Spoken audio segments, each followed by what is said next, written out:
On strike, these local auto workers hit the picket line today as the UAW expanded its walkout to more U.S. factories, including this Chrysler distribution center in Naperville. CBS 2's Kris Van Cleave is joining us live from Michigan with the latest on these negotiations. Thanks for being with us, Kris.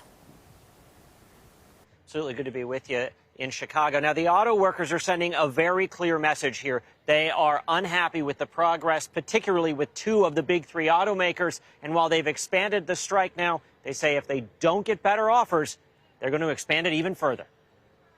No deals, no wheels. At a Stellantis plant in Tappan, New York, UAW members walked out and picked up signs. We'll be out here for days, weeks, as long as it takes. There's some of about 5,600 workers from 38 locations across 20 states called on to join the UAW strike. Reinforcements are coming. Union President Shawn Fain says negotiations with Ford are moving in the right direction, but that's not the case with General Motors and Chrysler parent Stellantis. We will shut down parts distribution until those two companies come to their senses and come to the table with a serious offer. The latest round of walkouts joined nearly 13,000 workers at three Midwest plants who kicked off the strike last week.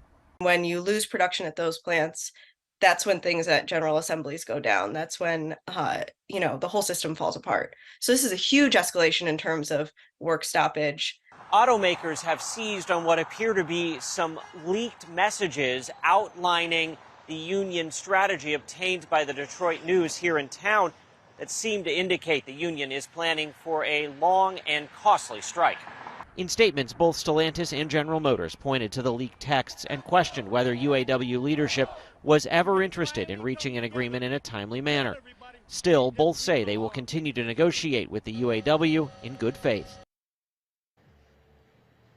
And Union President Shawn Fain dismissed those messages, calling them strategic planning. Why target parts distribution? Well, that's going to have an impact on consumers in a matter of weeks as dealers start to run out of parts.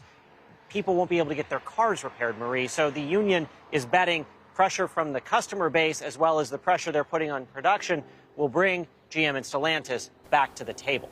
And that pressure only grows. Kris Van Cleave, thank you again for this update from Michigan.